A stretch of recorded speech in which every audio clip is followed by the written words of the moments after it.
আমি চিন্তা করে বলেছেন অধিপতি মহারাজ হরি, আমি সৃষ্টিকর্তা ব্রহ্মা, তোমাকে আমি সেই সুযোগটা দিয়ে গেলাম। তবে মনে রেখো, আমার সাথে ছলনা করার চেষ্টা করিও না।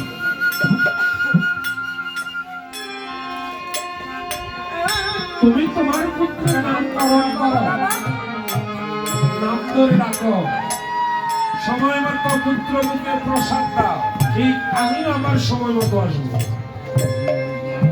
কথা দিয়ে কর্তা ব্রহ্মা। এবার সন্তানের বয়স একদিন চলে যায়, দুদিন, 3, 5 দিন বাঁকা হলো। 6 দিবসে কি হয় সন্তানের?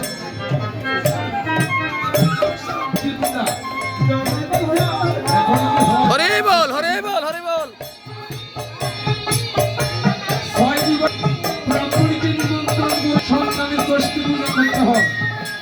এখন আছে এরপরে করে করে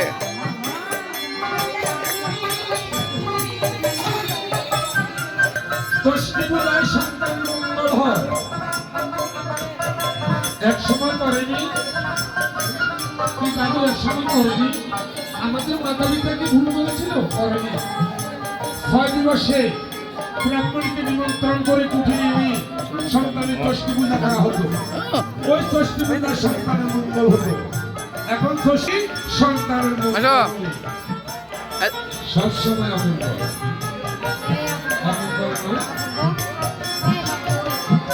আমরা তো ছিলাম এক সময় 4-5 ভোট ছিলাম না। এখন একটা প্রসব হওয়ার পরে হাসপাতাল, বাড়িরা ডাক্তারখানা।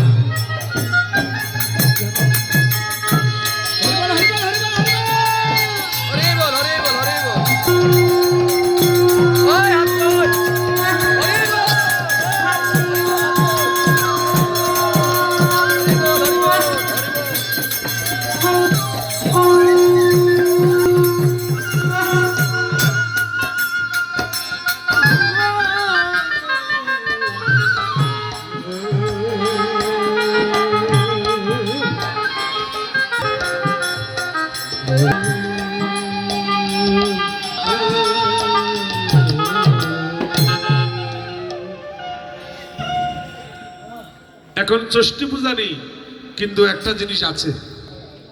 কি বলবো? বলেন। গালি ডালে দিবেন কেন? না না না, শুনতে হবে। এখন ষষ্ঠী পূজা নেই, কিন্তু আছে বার্থডে। বার্থডে কেক কাটা, বড় করে কেক। কেক বড় লাগবে, বড় কেক লাগবে। যদি আপনারা যদি আমাকে মন্দ না বলেন, মনে ব্যথা না নেন, তাহলে আমি 2 মিনিট আলোচনা করতে পারি। অবশ্যই করব, অবশ্যই অবশ্যই। এখন ডিজিটাল দেশ, গুরু করি, মানবের কাছে অর্থ আছে। বার্থডে করেন, তবে করার মতো করেন, তাহলে সন্তানের মঙ্গল হবে। আর যদি করার মতো করতে না পারে, ওই বার্থডেতে সন্তানের অমঙ্গল হবে। তবে মঙ্গল কিভাবে আর অমঙ্গল কিভাবে?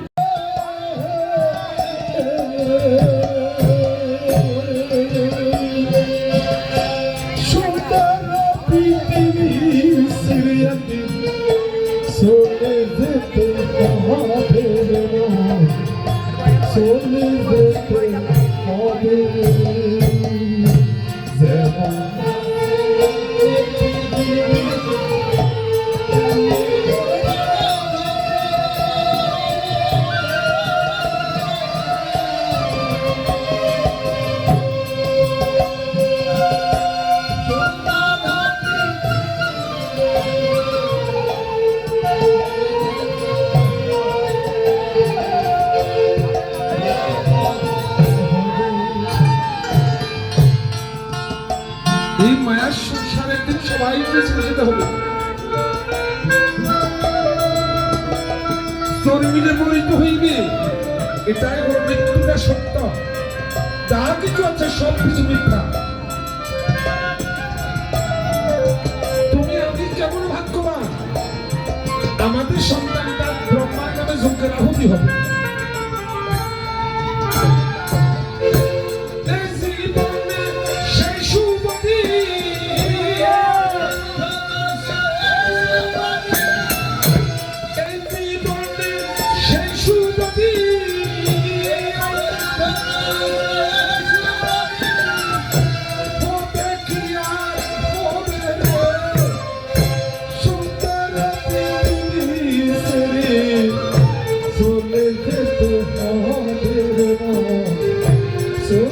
যেতে হবে যেমন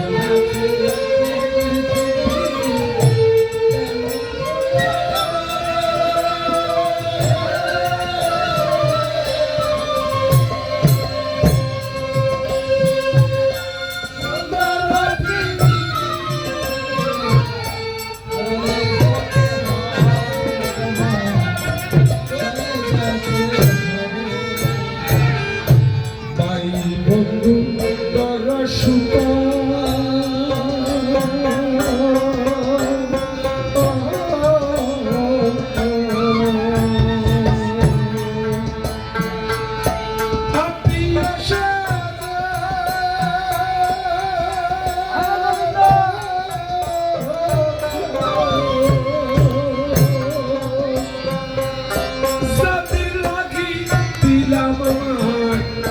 সবে বিসর্জন করে সবে বিসর্জন বন্ধু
চলে যেতে হবে যেমন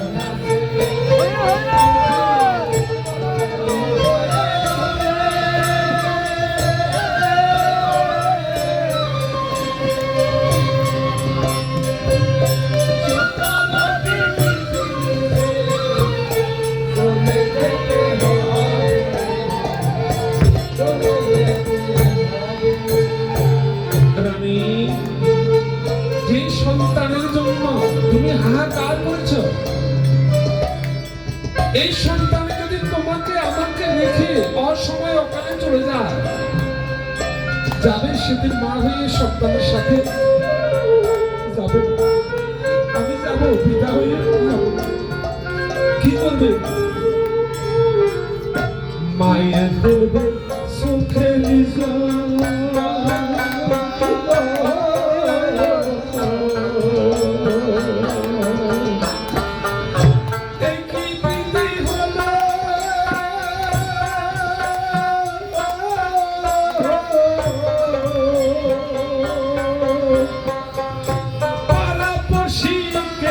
বলবে হরি হরি বল সবাই, হরি হরি বল মায়ের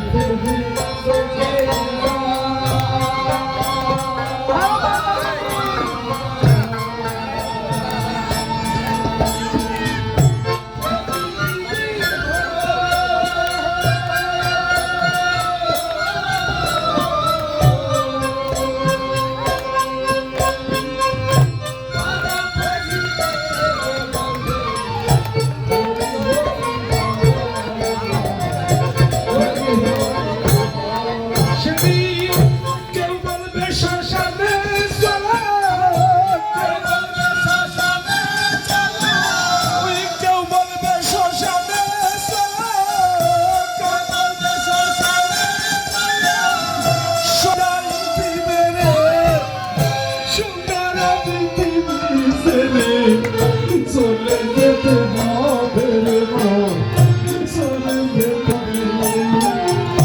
যেমন আছে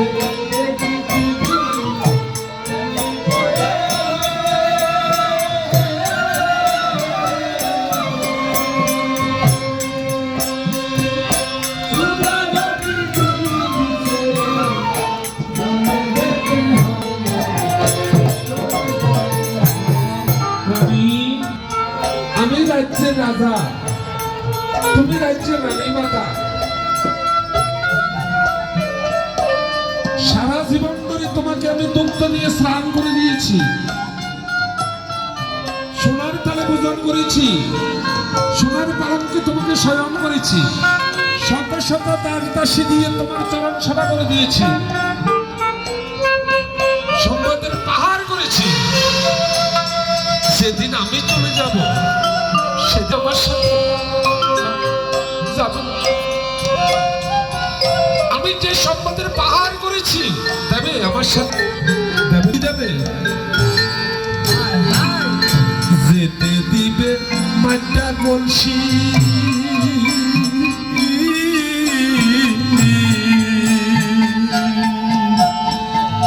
করিয়ষ্ট করা হরি বল, হরি বল, হরি বল। ভালোবাসার প্রাণী প্রিয়সী দিবে গোপর সতারে গোপর সতা বলেছি।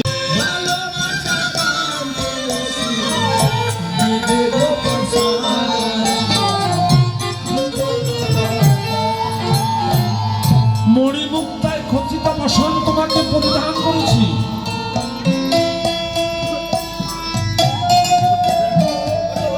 দুগ্ধ দিয়ে সারা জীবন তোমাকে স্নান করে দিয়েছি। কই যাবার কালে তুমিও তো আমার সাথে যাবে না। এই সম্পদের পাহাড় করেছি, কিন্তু সম্পদ তো আমাকে দেবে না। এটাই কি ছিল? যেতে দিবে মাটা কলসি,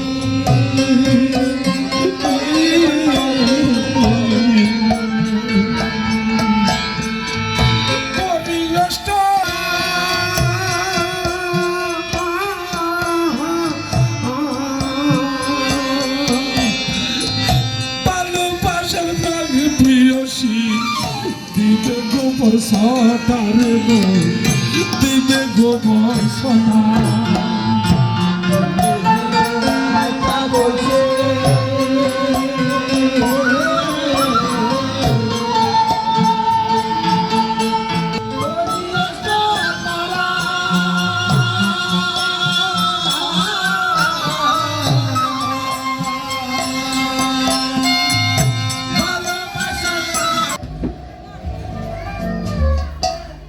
যেদিন তোমার পুত্র রানীকে মা বলে ডাকবে আমি সেদিন আসব। আমার কথা আমি রেখেছি, এক এক করে তোমার মনের মানসা আমি পূর্ণ করেছি। এবার কিছুক্ষণ পূর্বে তোমার সন্তান রানীকে মা বলে ডেকেছে, এবার যজ্ঞের পরজোরে নিবেদন করে বলেছেন সৃষ্টিকর্তা ব্রহ্মা আমি দিয়েছি, যেদিন আমার শিশু সন্তান রানীকে মা বলে ডাকবে সেদিন পুত্রকে আমি যজ্ঞের আহুতি দেব। কিছুক্ষণ পূর্বে আমার সন্তান রানীকে মা বলে ডেকেছি, প্রস্তুত যজ্ঞের আহুতি দেব। তবে যজ্ঞ করতে হলে কিছু বিধান আছে, যজ্ঞে কিছু দ্রব্যের প্রয়োজন আছে। আমাকে যজ্ঞ করতে হলে ব্রাহ্মণকে নিমন্ত্রণ করতে হবে, দ্রব্যের প্রয়োজন জোগাড়। যজ্ঞের নিমন্ত্রণ গ্রহণ করে ব্রাহ্মণকে চলে যায়। এইদিকে মহারাজ হরিশ্চন্দ্র যজ্ঞের নিমন্ত্রণ পত্র নিয়ে চলে যায় কুলগুরু বশিষ্ঠ মুনির কাছে। চরণে প্রণাম করে বলেছেন, গুরুদেব ওনাদেরকে একটু আপনি আমার যজ্ঞের নিমন্ত্রণ পত্র গ্রহণ করুন। প্রণাম দিয়ে জিজ্ঞেস করেছে মহারাজ কিসের যজ্ঞ, কার নামে যজ্ঞ করবে? তুমি যে আমাকে নিমন্ত্রণ করতে এসেছ, আমাকে প্রথমে জানতে হবে কিসের যজ্ঞ। গুরুদেব আমি আগামী পরশু তৃতীয় দিবসে আমি ব্রহ্মার নামে যজ্ঞের আয়োজন করব। আপনি পত্রধারী হয়ে আমার যজ্ঞটা পরিচালনা করবেন, আর আমি আমার একমাত্র পুত্র রোহিতাসকে নিয়ে সৃষ্টিকর্তা ব্রহ্মার নামে যজ্ঞে আহুতি দেব। কুলগুরু বশিষ্ঠ তিনজনকে ভালো করে বসাতে হবে, ব্যবস্থা করেন। হঠাৎ করে কি মহারাজ তিনজনকে তিনজনকে বাসায় নেওয়ার জন্য ভালো করে ব্যবস্থা করে দেন। পৃথিবীতে কে করেছে? তিনজনকে ব্যবস্থা করে দেন। নিজের একমাত্র ঠিক আছে? পুত্রকে আমি বলে আহুতি দিয়েছি, দিয়েছে। তিনজনকে এই কথা জিনিস আমি আছে আমাদের কোনোদিন ভিতরে বশিষ্ঠ মুনি তিনজনকে কোনো শাস্ত্র বিধানে শুনিনি। ডাক দিয়া কেউ করতে শুনিনি। এটা দিতে চাই দেন, অসুবিধা নেই। মনে মনে চিন্তা করে বলেছেন, দাদা, মহারাজ, আপনারা ক্ষমা করবেন, কি করবো বলেন, আমি একটা আমি মানুষ। তোমার কুলগুরু বশিষ্ঠ মুনি, আইছেন? হ্যাঁ? আমি তোমার কাছে জানতে চাই। ঠিক আছে। দাদা, ওনাদেরকে একটু প্রসাদ নিয়ে যাওয়ার ব্যবস্থা করে দেন, জিনিস আছে আমার, বুঝছেন? উনি খাচ্ছে না, উনি তেমন প্রসাদ কথা কেন তিনজনকে জিজ্ঞাসা দিতে- এখানে করছেন? যারা তিনজন ছিল, এই এর কারণে। হ্যাঁ, আমি সমরে বলছি, ঠিক আছে? তোমার একমাত্র সন্তান পৃথিবীতে দ্বিতীয় আর কেউ নেই। তুমি তোমার অর্ধাঙ্গিনী রাজ্যের রানী মাতা মৃত্যুর পরে শ্রাদ্ধ তর্পণ করার মতো পৃথিবীতে কেউ থাকবে না। তুমি কেমন করে বললে তোমার একমাত্র পুত্রকে তুমি ব্রহ্মার নামে আহুতি দেবে? গুরুদেব, আমি ব্রহ্মার কাছে ত্রিসত্য অঙ্গীকারে আবদ্ধ। কেন, কি হয়েছে ব্রহ্মার সাথে তোমার? দেখেন গুরুদেব, একদিন আমি অযোধ্যার অধিপতি মহারাজ হরিশ্চন্দ্র নিঃসন্তান ছিলাম বলে রানীকে নিয়ে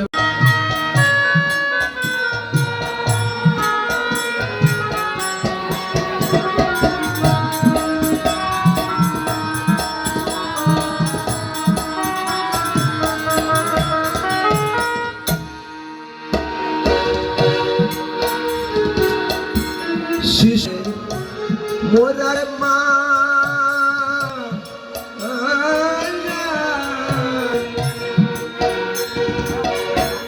গর্বে রাখার পিতারে বলল গুরু চোখে দেখলাম তারে চোখে দেখলাম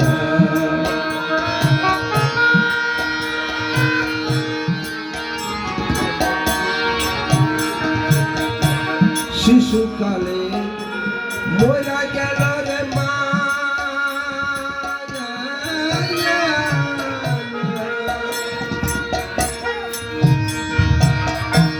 গর্বে রাইকা পিতার বলল চোখে দেখলাম আরে চোখে দেখলাম কে করিবে লালন পালন কে করিবে লালন পালন কে দিবে মনে সান্ত্বনা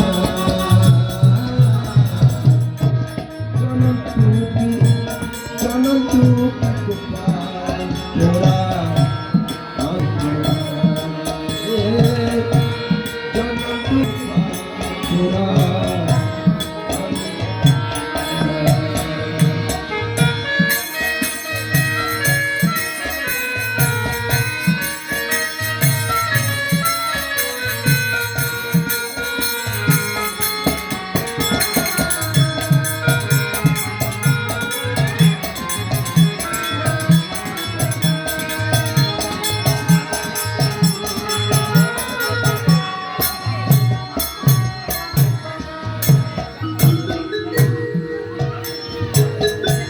গিয়েছিলাম ভবের বাজারে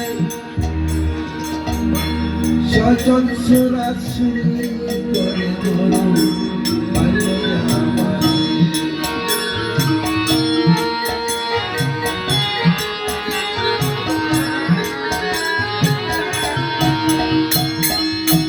গিয়েছিলাম চোরাচুরি কইরা তালাক পেলাম, আমায় নিল জেলখানা।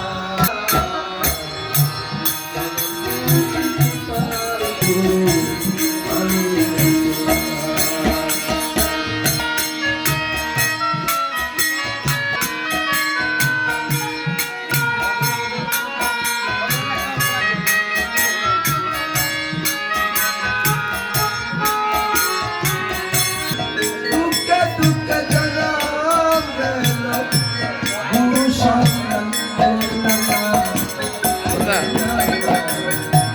জনম দুঃখে গোপাল তোরা, জনম দুঃখে গোপাল তোরা।